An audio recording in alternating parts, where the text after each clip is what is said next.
So here's the thing. James Hope-Gill takes a pretty dramatic change of position. He's worked for the Football Association and been chief executive of Sheffield and Hallamshire County FA. He did 20 years at the FA. And then he's asked to set up Skateboard England in 2015. And then the Olympics announce that skateboarding is going to be at Tokyo and Paris at least. So now he's charged with becoming CEO of Skateboard GB, putting the whole thing in motion. James, seriously, this is a pretty big shift from football culture to skateboarding culture, isn't it? Yeah, absolutely. I learned very, very quickly that skateboarding is more than a sport. Skateboarding is it's part of the person and their persona and who they are. And the principal aim of skateboarding isn't to beat somebody. The principal aim of skateboarding is to do and to get better and to express yourself and in community. So again, it's not about beating the person that you're maybe skating with. It's to grow with them and experience with them and get better in skateboarding together. So very, very different from football. And I think it grew like that because initially it was an activity that people did in California. The surfers started sort of surfing on the streets, if you like. And it became more of a marketing tool than a sport. So because of the fantastic imagery you could get either on video or stills, some of the brands saw that and then aligned themselves with skateboarding to sell product, I guess, use the images to sell product. And so it's developed as something that you do as yourself with people, not to beat somebody.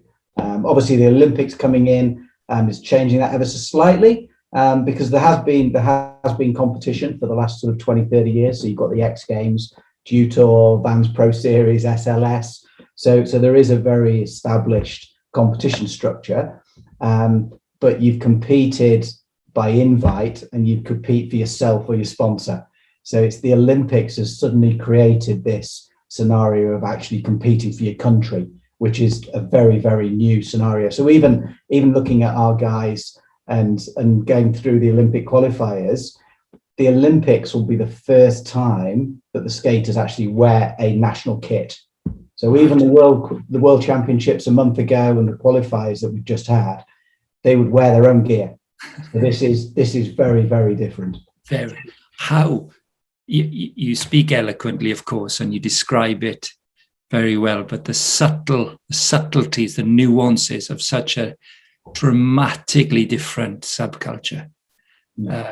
When you have to go in and try and set up even some kind of an organization around this at the beginning, 2015, then 2016, what were the pitfalls or challenges, maybe even mistakes that you made in trying to engage with it?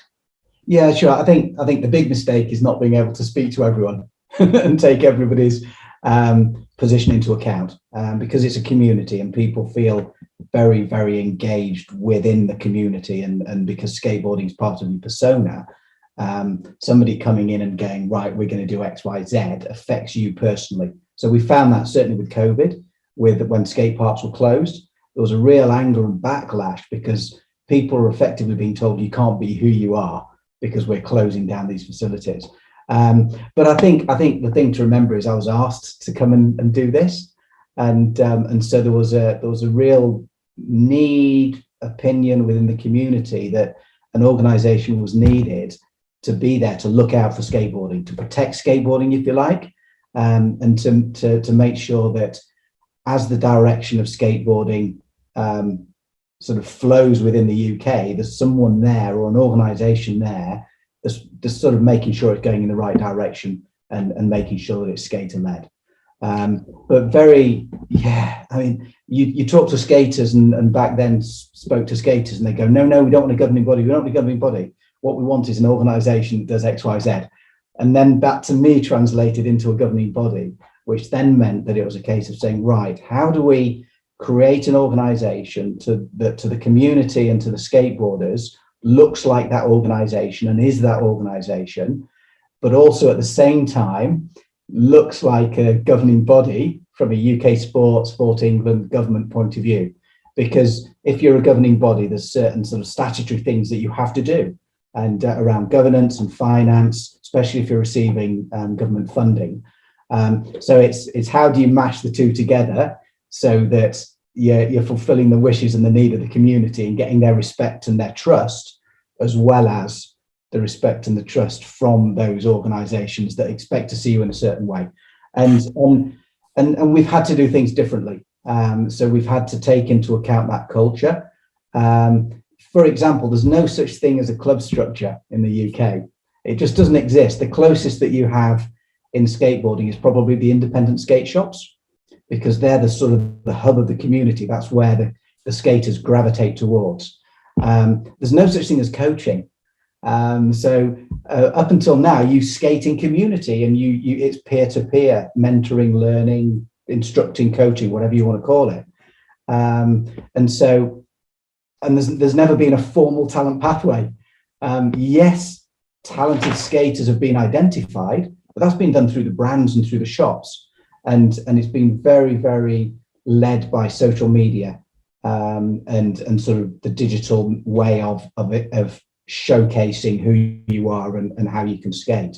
So they're just three things that we sort of saying, right, looking at those three areas, and then looking at UK Sport England, who expect you to say have membership.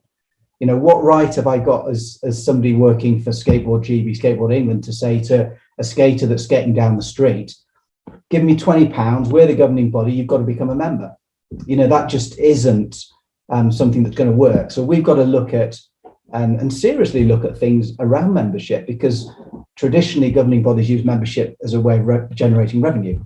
Now, for us, that's not something that we can do. So we've got to start looking at ways of how do we generate revenue, but in such a way that actually we're benefiting the community, and the community actually want to get involved with us because they see the good work that we're doing. So we very much see our role as we're here to add value. So skateboarding has been around in the UK way more than the governing body. So what right have we got to come in and say, right, guys, we're the governing body, you now do what we say, this is what you do, when you do, how you do it. We have no right to do that. What we can do is look at the industry, look at the community, look at the landscape and say, right, in which areas can we add value, can make things better? So how can we facilitate? How can we support? How can we lead? How can we really encourage? So that the individual communities around the UK or around England can really develop and be sustainable and grow. With Tokyo in mind, how did you create a talent pathway? There's no coaching. How have you developed? Well, can I call it coaching? I don't know. What have you done? How has that worked for the last? So again, an interesting journey, because the Olympics is the first time that people have competed for their country. So there hasn't been the need for the coaching pathway or the talent pathway or some of the other structures. And we were awarded towards the end of 2018 a small amount of money from UK Sport to get 5 skateboarders to enough events that if they were good enough, they'd qualify. And at the same time, take a team manager on. So that was the very first time that we'd got performance money, if you like. And we've been on that journey, and the guys have gone to events, and we've managed to, got Sky Brown and Bombette Martin that have qualified for the Olympics. And but in the meantime, we've then started to go through a process of working with UK Sport to get some funding in for the next 4 years to build a program that helps us to identify what talent means, what is talent in skateboarding, and how can you be as objective as with that as possible, because if you're too subjective, then you tend to get into trouble. So how can we objectively say what talent is? How can we then objectively identify the talent and the right talent, and then give them individual support so that they can reach their potential? Well, you move us nicely on to a lot of publicity particularly for Sky Brown. If it had been last year, she'd have been competing. She'd have been the youngest competitor, GB competitor ever, right? Yeah. But this year she's just turned 13. going into Tokyo. She's getting a lot of PR. What are the strengths and weaknesses of that, James? She's a young person, obviously. What are the strengths and weaknesses of this? Yeah, I mean, I think that looking through a sports lens is very different from looking through a skateboarding lens. And even the reason that her and her family decided to skate for Skateboard GB and Team GB is probably a bit of a weird story, because she could have competed for Japan or Britain. And we had the conversation with her, and we were just really open and honest, and basically said, look, we have very limited capacity. We have very, very limited resource. Yes, we can get you to events because we've received this funding for that. But you're 10, because she was 10 at the time. And, as far as we're concerned, you skate, you have fun, do what you need to do, and we'll get you to events. And because we'd seen that, and this is, Darren and Lucy had seen that when she had a big smile on her face and when she was having fun, she was skating her best, and why would we want to change that? Because it is about fun. And again, that comes into the talent pathway that we're trying to create is going to be around having fun and skating with your mates. So our support sessions will probably look different because we're going to have elite guys in there, but also their mates, because skaters skate the best when they're having fun with their mates. So I think that it is different. I guess I worry that somebody so young is under that intense pressure, but she's a very strong family, a very strong team around her. She's a great personality, really strong personality, and seems to be doing really well, and coping with it really well. They're pretty grounded, and sport. You don't know what's going to happen, but she seems to be having a huge amount of fun, and I just love skating. James, it really is chalk and cheese compared to the longest established governed sport in Britain, which is professional football, or football as it has been for well over 100 years. Yeah. As you said about serving this community, as you reflect on your own vocation and the variety of it now, as you look back, what role your Christian faith in this? You've been well known for many years through working at the Football Association, certainly as a Christian man. What role your faith in this aspect of your life now in this transition? I guess the analogy is similar to a skateboarder. To a skateboarder, skateboarding is part of them and they're part of skateboarding. And I think for me, that's the same with my faith. It's part of me. It's who I am. It defines me. And I think that, when I go to work and sort of reflecting over the last sort of 30 years of working within sport, I heard a policeman talking a number of years ago, and what he said really struck a chord with me. And he basically said, every contact leaves a trace. And he was talking about DNA, and he was talking about fingerprints. And actually, in a crime scene, if you brush something, then you leave a trace. However light that contact is, it leaves a trace. And I think that I've just been really conscious of that. And I'm not perfect by any means. But certainly what I want to do is leave a good trace, and a trace of integrity, and somebody that's trustworthy and approachable. And for me, being in the position that I am, it's very, very privileged, and it's a huge, huge honor.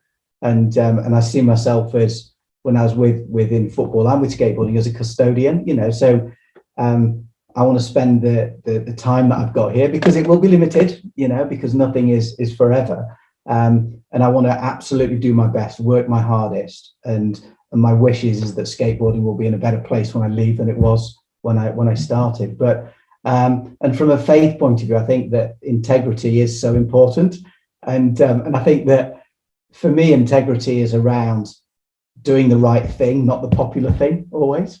And sometimes you try and default to the popular thing, whereas acting in integrity is sticking to your principles, doing the right thing for the sport as a whole, And as you do that, treating people the same, treating them fairly, treating them how you want to be treated. There's lots of things that I guess Jesus sort of talks about in the New Testament that sort of naturally rub off on me in a sense of how I deal with people and how I'd expect to be dealt with. So let me just ask you one more thing then, James. People will be watching this during the Olympics. Yeah. So lots will have happened potentially by the time this is live. So here's a tester for you, really. As the chief executive of Skateboard GB, with skateboarding the heart of the Olympics in Team GB, what are you hoping for from Tokyo? What would you like to come out with in terms of building the future? Yeah, I think we're at a crucial time. So absolutely, it'd be fantastic if we could, Sky or Bombay could get a medal. That would be absolutely amazing. But what I'm really hoping for is that skateboarding comes out with a bit of credibility from the non-skateboarding world. So local authorities, town planners, other institutions, if you like, in the UK see skateboarding as the troublesome kids on the street, whereas actually, I think there's now a time where that credibility needs to come in and it almost needs to be legitimized. Yes, we don't want to change the culture, absolutely. But what we want to do is work with local authorities, landowners and others to really embed skateboarding within UK culture, because it's not only an activity. It's fantastic for mental well-being and physical well-being. It's active travel, go from A to B. So there's a huge sort of number of benefits of skateboarding. It can't answer every problem in the world, but we can certainly work with organisations and statutory organisations to really help them in some of their aims and objectives. So that credibility and that credibility is a big thing, and obviously investment following as well to help us do our job. Yes, naturally, otherwise you can't do it. James, really interesting, just really, really interesting listening to the need you have to be genuinely servant-hearted to serve the skateboard community. It really does demand sensitivity to an established way of being. Trying to turn it into something that has to compete at Olympic level without losing its authenticity. Really interesting listening to you, and we really wish you all the best and look forward to seeing what the future holds. James Hope-Gill, thanks very much indeed. Thank you very much.